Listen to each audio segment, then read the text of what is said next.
Okay, today is Wednesday.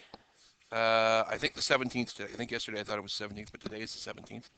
Our warm-up question is simply two questions you might have seen maybe in grade 5 or grade 6. With grade 5 or grade 6 understanding, you would have used what's called order of operations. So we're going to solve these using two different methods. The first method is your BEDMAS method, or your order of operations. In this method,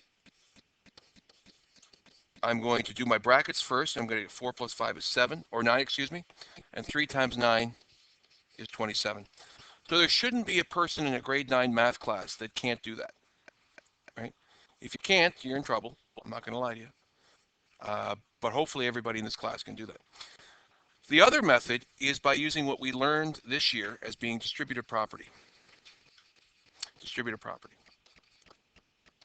And what that means is that when you multiply a polynomial, in this case we have a non-algebraic polynomial, a 4 plus 5. In fact, we can make that into a monomial by gathering like terms if we wanted to. And if you multiply that polynomial by a monomial, what distributive property says is each term in the polynomial must be multiplied by 3. So what you could do is you could say that's 3 times 4 plus 3 times 5. Or 12 plus 15, which still gives you the same answer of 27. On your test, you might be given a question like this, explain these two ways.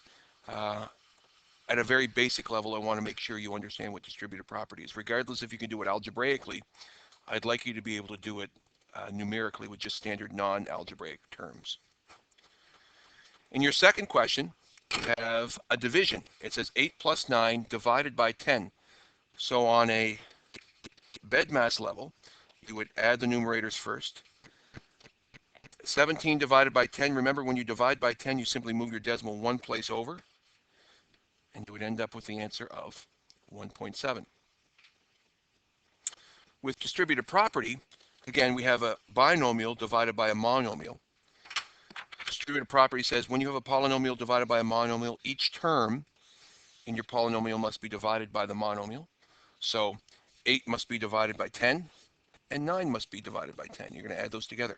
So there's two ways you could solve it right now. You can actually think of those as being fractions if you wanted to. And if you did, you get 17 tenths, which is right here, which works out to be, as a decimal, 1.7, if you kept it as a fraction, but we probably didn't.